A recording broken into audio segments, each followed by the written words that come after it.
first role, like, I was portraying a robber. I run into this old lady's house and it was like, oh, just push her over. And I was like, what? The problem is in life, people get to a certain point and they cruise control. There's so many people stepping that ladder, they'll overtake you. I started spending because I'm thinking it's gonna come. I'm buying clothes and I'm buying jewellery, I'm buying everything. The money all drains out really quickly. The phone goes cold. I gotta get a factory job now. So my first ever acting role was Crime Watch. Crime Watch? I'm from the hood. I'm not told how to go drama school. They gave me a longer script, looked at it for a bit, got it, said, oh, you have learnt it. And then it was like, and you didn't go to drama school? I was like, no. But I've got a photographic memory. Hard work beats talent and talent doesn't work hard.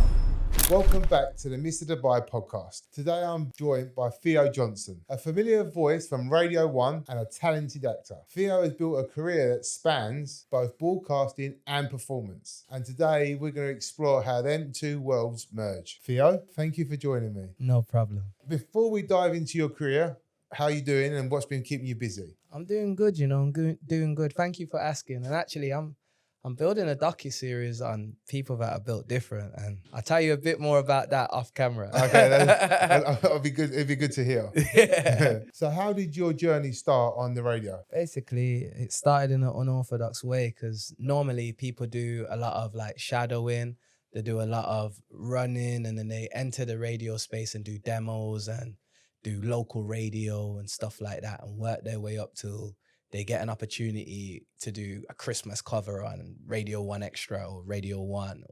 But me, very unorthodox. I made a few films. I built my name up in the city, and then it just so turned out that they needed a new voice, a new face to make history as the first ever BBC Radio 1 Extra presenter from Birmingham. And when they looked around, they said they'd done research and everyone kept saying my name. So they reached out and offered me the opportunity. So you wasn't looking to be a Radio 1 DJ, it just fell into your path, is that what you're saying? Kinda, yeah. And I've got a mantra of this, you gotta say yes because I'm climbing, and while I'm climbing along the way, any opportunity that comes, I'm gonna take on if it makes sense. You was hungry at the time, right? And this made sense. Yeah. I was very hungry. So do you remember your first ever episode? Do you remember the first one going in there? Actually, it's crazy because the first day I was supposed to record, R.I.P. to her, the Queen passed away. So I can't forget because it was just like I was there, I was raring to go. And basically what happens is if a member of the royal family pass away whilst anyone's about to go live, their show gets cancelled because it needs to be handled by someone who's above me, of course. And some automatic stuff kicks in. So I was actually turned up, ready, and it was like, oh, not today. So I geared up for this moment to like finally go live. And then it ended up being that it was 2 weeks after, because then all radio was paused because obviously we had to mourn the Queen. So yeah, I feel like it was very memorable because I was like already nervous about it. There was tension there, and then it got postponed. And yeah, it was difficult because everything I do, I walk forward in is my passion and something I'm already good at, or I know I'm good at. So I know I'm good at acting. And then I made a film and I felt like I could make a film, and I did it. Whereas with radio, I'd never done it before. So I was like, it was a bit daunting. What's the most memorable thing you've ever done on radio? It's hard to say because it's like, I've done a lot of big things in radio, but for me, it's the things that might sound little, but it's like people have sent me videos where there's 20 people in a room and they're like playing the songs getting played on radio to their family, and they're all just waiting to hear it. And then like they start, like obviously the song starts playing and the mom starts crying and then the brother's crying and they're all hugging each other. And it's like, I can hear my voice in the background introducing the song. And multiple times I've played people's songs on radio and they've sent me in videos like, you've changed my life and you've done that. And it's just so rewarding because as an artist, I started out doing music before anything. And I remember the first time I was played on radio and it was a big deal to me, but I am an alien. Like, I don't care about a lot. I'm very numb to a lot. I've had a hard life. So I know other people who are more hypersensitive or more in touch with their emotions in that way. It must mean the world. Because his name's Richie Brave. I even remember when Richie Brave played me on radio, I appreciated him so much. So I know that now I'm getting to give that feeling back to other people, and it's amazing. So that to me is the most memorable thing, not the accolades or the awards or anything, that. Yeah, it's something that will stay in your mind for the rest of your life. Yeah. Right, so let's talk about your acting now, because obviously you're a big actor, and the radio goes combining with the radio. But what was your first acting role? Can you remember your first acting role? And how did you get into it? Because obviously you've done, as we spoke about, you used to do game shows and you've done a lot on social media. But how did that go from the game shows into acting? So it's funny because it's like, I like to talk about my first speaking role, but no one really knows about my first actual acting role. And it's so embarrassing. But but my first ever acting role was Crime Watch. Crime Watch? Yeah, so they called me in. So I used to be a part of this. Before you did this, was you on an agency or something then? Yeah, so I was on an extras agency trying to get in, and my idea was, because we never was educated on acting, or I'm from the hood. I'm not told how to go drama school, and obviously we couldn't afford it anyway. So you never went to no schools or anything? You were just raw and went into it? At this point, just raw. I wanted to act, never knew how. And then through networking and asking questions, what happened was I got... You look like someone, they thought that's the man. I got picked to model. So basically I was performing and doing music, and I got spotted by a model agency on stage. And when I got signed to the model agency, I constantly told him, I want to act. And he said, I'm a model agent. I can help with modeling. I can't help with acting. But there's an extra agency. And I was like, but that's in the background. But I was thinking, you know what? You got to start somewhere. So I applied for the extras agency, and they took me on their books, and it was sending me to loads of places to just be in the background. But I was thinking, cool, the actors are right there now. So I'm getting closer at least. So at the break time, I used to just try and wait for them, or I'd sit down, act like I'm not paying attention. And then when we're all going for food in the canteen, I'd go and just, oh, sorry, you're all right. And just try and have a little conversation to work out how you get an agent, how'd you get and whilst I was doing that, I got called to act, to be the, even though it was extras, because it was non-speaking, they used extras for Crime Watch. So my first role where it was just about me is I was portraying a robber, and I run into this old lady's house, and there was an old lady actress there, and they was like, oh, just push her over. And I was like, what? And they were like, just push her over, it's fine. She's like, no, it's fine.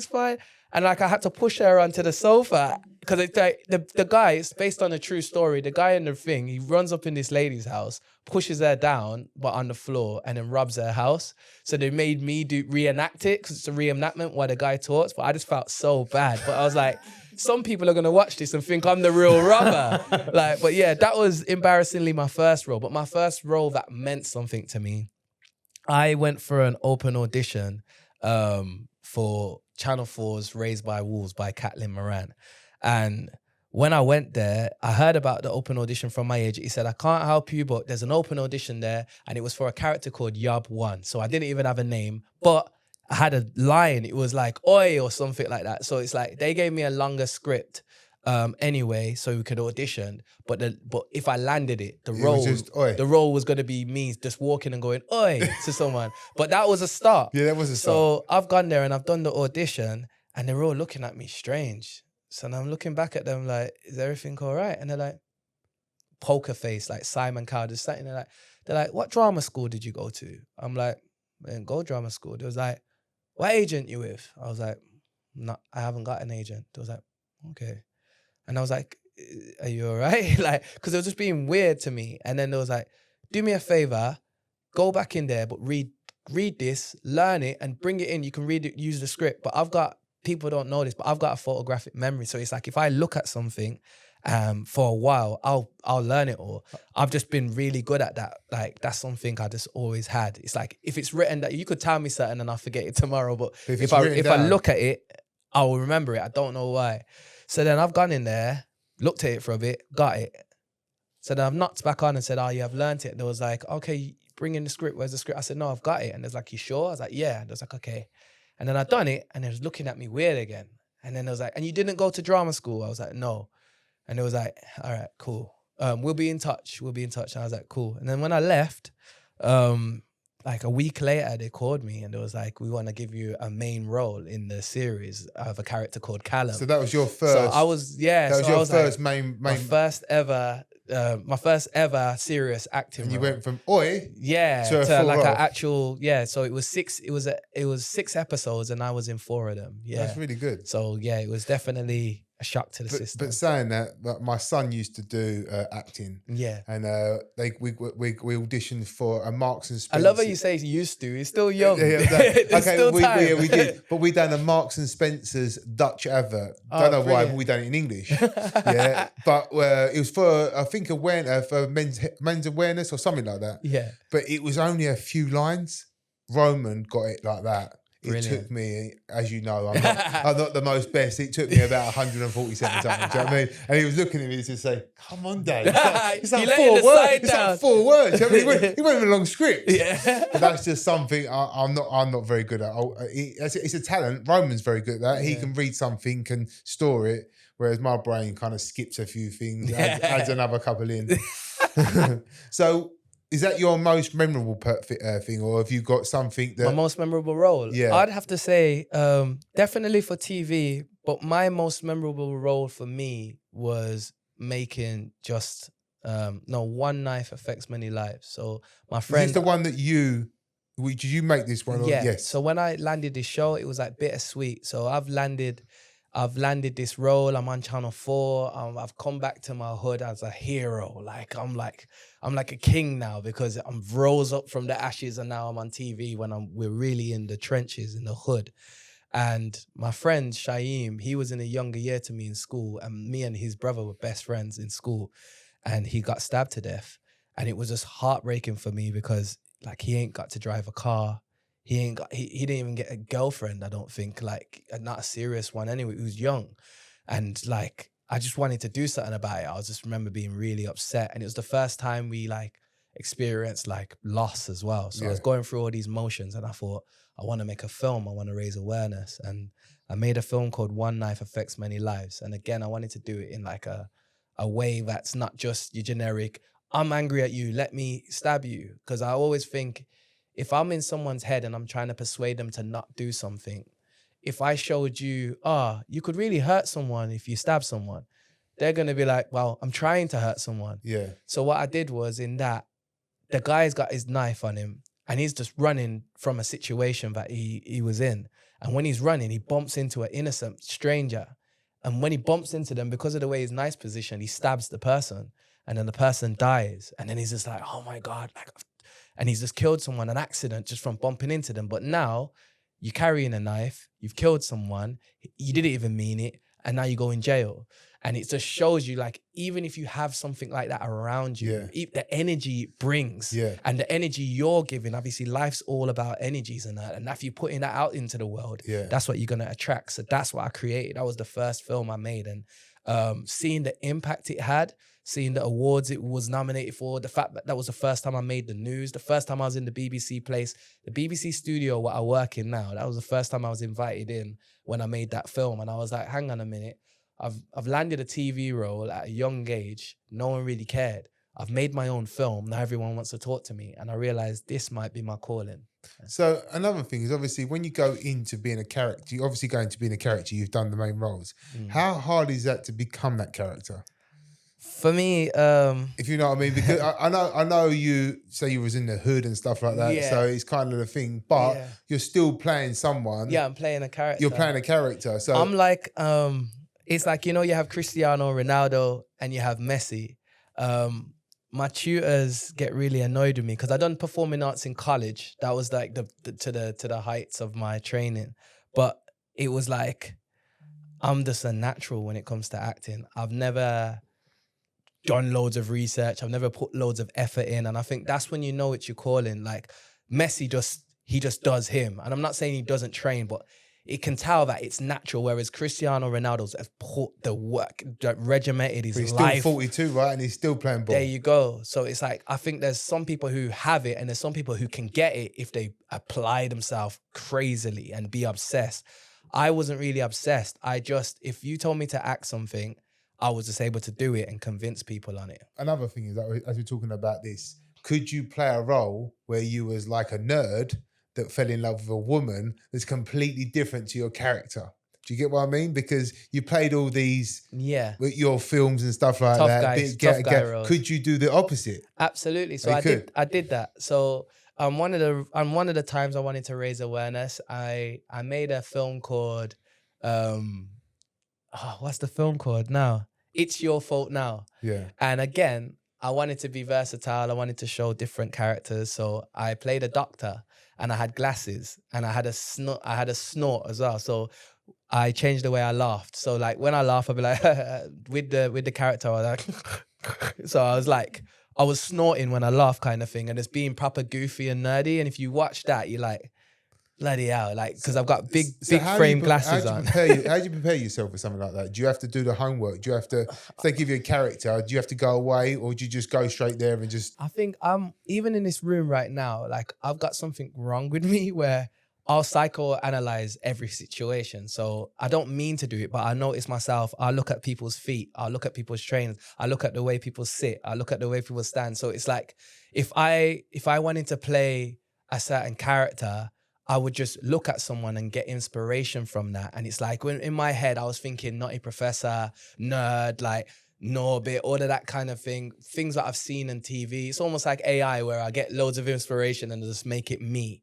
Like I do with door frames. When I walk into a hotel, I look at the door frames and the joinery. There and you the go. lines. And you'll be like, that's good, but I could make it green instead. Yeah. That's exactly what I do with acting. I'll build up a character profile and then run with it. Or if it's very, very very stereotypical. For example, if I'm playing an old person, if I was to go and play an old man, I'd go to an old person's home and I'd go there 2 days a week for like 2 weeks and I'll just watch. Yeah. And then by the time I leave, I'd start walking like I'm old. I'd start thinking about it. And So then you have to put your homework in. You yeah. have to put your So homework in. it depends on the character, but if it's really intense, I'll do my homework. But just by analyzing, I know I'll get it. So is there any similarities to radio and acting? The only similarities is with radio, what people don't know, you have to read a lot. You have to read a lot of scripts. So nearly every week, even though I get to talk, I get to have a personality, remember, I'm playing new artists. So for the daytime radio presenters, they get to do this. So now coming up is Drake, and Drake just had a clash with Kendrick Lamar, remember? And it's information that we all know, and we've been plastered, advertised, and we get it. But with me, I'm playing Tom from Plymouth, who learned how to play piano when he was 6. So when I'm doing that, it's like You can't hype it up like yeah, that. because I don't know him. So what I have to do is everyone who uploads the song, they'll have a bio. So unlike everyone else's show, I read a lot because every 32 artists, there's a script there with their bio. And I don't obviously read the whole thing, but I'm like skim reading. So I'll be like on the radio live and I'll be like, it's Theo Johnson and you're locked into BBC Introducing on One Extra. And we're about to get into Tom, who's played the piano when he was 6. And his inspirations come from The Weeknd. That's why he's just made this a banging R&B track. And then I'll mix in my own and then boom, I'll press play on the song. So it's a bit of acting, right? It's acting because I have to pretend like... Role play and I have acting. to act like I know the song. But sometimes I do know the song because I've heard it before. But I don't know. I have to act like I know the person. Yeah. And not every time I'm going to have a relationship. But what is good is we play our people... once we've got artists that we like or the music that we like, we play them a few times. So by the second time, I know them now. And then we also invite them to performances. And then when I meet them in person, I get to have a personable conversation. And when that happens, it's easier because I can say on radio, well, I bumped into this guy, he's a pure soul, and his music rings through or something like that, yeah. So if you could pick one co-star and play what film, what would it be? So honestly, I always say I've met loads of celebrities and I've never asked any celebrity for a picture, and I'm not that type of person. Yeah, but who? But I was gonna So I was gonna say, but the one person I've always said I would ask for a picture is not picture. Who would you like to act I know, with? but I'm just saying. So yeah, the one person I even asked for a picture of is Dwayne "The Rock" Johnson. So acting with him would be amazing. Like obviously. I think it's weird because I'm not a fan of him because of his acting though. I'm a fan of him because of wrestling. Like, oh, really? If you was watching wrestling in my era, The Rock and Stone Cold Steve Austin, they was the guys. So it's like So I never really got into wrestling. All my mates said I never got it. But really, I never got it. wrestling's amazing. I used to watch I won't something have you saying anything bad about it either. I used to watch something called Bushido. Bushido. What? They used to have to bend arms back and bend legs back. It was a bit of a Japanese thing, completely different. That was proper wrestling, but I never really watched it. Maybe it's the age. I don't know. When I was growing up in my era, because obviously I'm a bit younger than you. When I was growing up, wrestling was like massive. Yeah, it was massive. It was there. We had Warrior, the and Hulk Hogan and stuff like that. So yeah, with that, it's like I was obsessed. I had action figures of The Rock, and my sister. Oh really? My sister broke my Rock action figure, and I wasn't friends with her for a few weeks.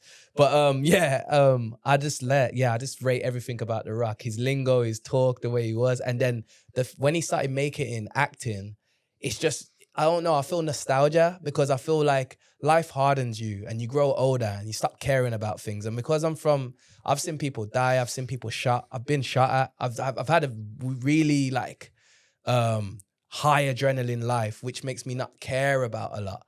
So it's like, I remember caring or being a fan. Yeah. I'm not like that anymore. So I think it's nostalgia when I see The Rock. So starring with him in any action film, or my dream role to be James Bond. James Bond? Yeah. So mine would be Denzel Washington. Okay. If I had that one actor I could be with. Really? Not that I can act, but yeah, Denzel Washington, do a bit of Taken. Not Taken. Liam Neeson. Do you know what I mean? That's my kind of actor. Yeah. So one question is if you had to give some advice or some knowledge to someone that's up and coming that wants to get into radio or acting, what would you say your thing would be? I go by an ethos, and it's just like, I feel like you can apply this to anything in life, and it's hard work beats talent when talent doesn't work hard. So if you feel like you've got the talent, if you add the work to it, you'll be unstoppable, but you just have to keep on keeping on. And more importantly, you have to believe it before you can achieve it. So you have to really tell yourself, yeah, this is happening. Then you have to write it down.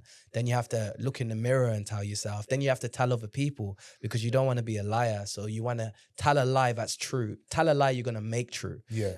And just repeat that and put in the work at the same time. And you'll realize once you put one foot in front of the other, and then you do that again and you do that again, you'll look back and you'll be far away. That's life though, right? And if you're acting or if you're on radio or if you're building a construction company, you've got to put in what you want out. Do you know what I mean? If you put in, everything works out. The problem is in life, people get to a certain point and they cruise control. And that's probably morely in acting and stuff. If you cruise control, there's so many people stepping that ladder, they'll overtake you. So you've always got to be on that treadmill, stand up, keep going. Because if you don't, there's someone out there and he's going to just stand over you and that'll be it gone. Yeah. So one thing we touched base on the other day was spending addiction. Obviously, you've hit highs where you've obviously got money coming in and stuff like that. How have you been with spending? Have you always been clever or have you been crazy? No, so I had to learn like everyone else. And Did you get the credit card? Did you get the credit card problem? So my sister did though. Sister put herself in some debt. Luckily, I didn't get a credit card out or put myself in any debt while I was still like not really smart with money. But what happened to me is, it's like, I believed in myself so much. And it's like, I always make jokes about myself being 5'9" or whatever. It's because I've always saw myself as larger than life. And I never... Yeah, but personality, sometimes personality and being... If you've got an aura about yourself, it doesn't matter you're 5'9". I did, yeah. You know what I mean? If you've got a powerful personality, all of a sudden, you're not 5'9", you're 6'1". Exactly. So it's like, when people talk about this height or little man syndrome, I had the opposite problem.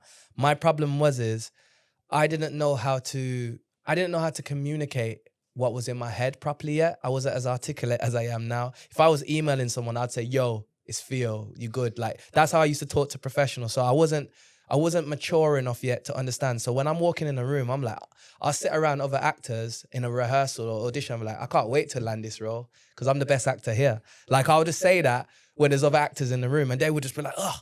But in my head, if you actually asked me or had the time, I would be saying, I think I'm the best and I'm supposed to think I'm the best. And Yeah. I think you should think you're the best. Yeah, you're and doing, we go you're at doing it. it to get your confidence. Yeah, and your I'm thing, telling not myself. to be arrogant. But I believe it. Yeah. I believe I'm the best. Yeah. But I believe you should believe that too. Yeah, So you're not it's being like, arrogant about it. Yeah. You're trying to build up inside you. But it comes across like, whoa, he's Yeah. just said he's better than me. Like, what? Who's this guy? So I used to think I was larger than life. I'm going to make it and there's no one can stop me. And that's just how my energy was. And I went through that in everything. I was very competitive in school. I wanted to always be number one. I was the strongest in my primary school. I was the fastest in my like, I just want to win. And because I had that winner's mentality, when it started happening, it was like reaffirmed now. Yeah. It got what It my head cemented went. It cemented it. Yeah, because now I'm like the youngest to land a role in my area. Like, do you know who I am? Like, I'm the bee's knees. That's what I was thinking. And then when the money came, and it was just like, this is my life now. I'm Joey from Friends. I'm making 10 now. I'll be making 20 then. Yeah. And in 30. So you're But thinking. when I landed a role, I thought how it worked is, you know what? It's a struggle. It's hard. As soon as you get on TV, you've made it. Because that's back in the day, there was only 5 channels. So that's how it used to be. So when I've made it on TV, I'm thinking the Queen's gonna sit down and watch this. But when it came out and it was like, yeah, my phone was buzzing off and I had a little hype, but it wasn't as big as I expected. I still didn't have an acting agent. I was plunked back in the hood, but I'm just had it in my heart. This is gonna work out and I'm gonna keep getting roles. So I started spending because I'm thinking it's gonna come. I'm gonna spend it, it's gonna come.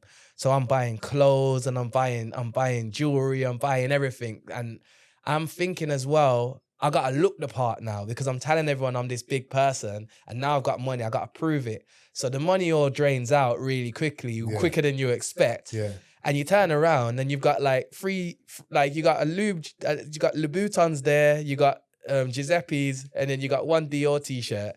And your money's gone. And I'm looking around like, what have I got to show? And then next week, there's no bookings. Yeah. The phone goes cold. Yeah. So then I'm like, oh, I got to get a factory job now.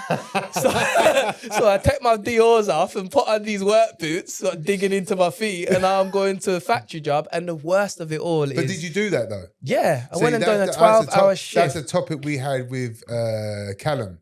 Yeah. Callum says the people that are the strongest out there, the people that make it far in life, are the people that do have the highs, acting, but ain't scared about when it goes quiet, putting them boots on, going to do your 9-to-5 job, getting the dough in, and then keep working it, and then getting back on that horse 100. When that horse comes. They're the people. It's the people that cry about it, don't do nothing, sit there moaning, bitching to everyone, and then nothing happens. And then all of a sudden, as you said, your aura's low. But when you go out there and you wear it, everything comes to them people that put the effort in. And sometimes you have to do the 9-to-5 jobs. Honestly, I'd say it's hard and obviously it's horrible and no one wants to do that. But any time in my life, which I'm really proud of, that I've come against a big obstacle and there's been many, big pitfall, been many losses, I've always said, cool, how do I pivot? How do I move? And like, if you're going through something, my advice would be to keep going because you're going to get out the other end. It's the people who go through something and then stop. You stay in it. If you're in the mud, if you're in anything, if you just stay there, you're in the mud. Get out, go to the other end. We had to do it when we decided to move to Dubai. Obviously, we couldn't take on no work for ourselves because the work had to stop. Yeah. So the work we finished, we had like a 6-week to 8-week thing. I had to go work on the tools. Yeah. I had to go and work for someone else. Yeah. But I did it to pay the bills. Do you know what I mean? To get money. I wasn't going to sit around and do nothing for 2 months. You have to do it. 100%. As much as it hurts you inside, at the end of it, you think to yourself, do you know what? I did it. I made money. We didn't lose no money. I made money. So that's a different category of people. There's people that will just sit there and think they're better than life. Or there's people that go out there and just get the money in to pay the bills when you have to. It's the Rocky saying, isn't it? It ain't about how hard you can hit. It's about how hard you can get hit and keep going. Saying. That's all it is. That's really good. Well, thank you for coming on the show. It's been great. It's kind of nice to switch it around a bit, do you know what I mean? And let me ask you questions, and it's been really good. Thanks everyone for listening. Please have a little watch and let me know what you think. Thank you.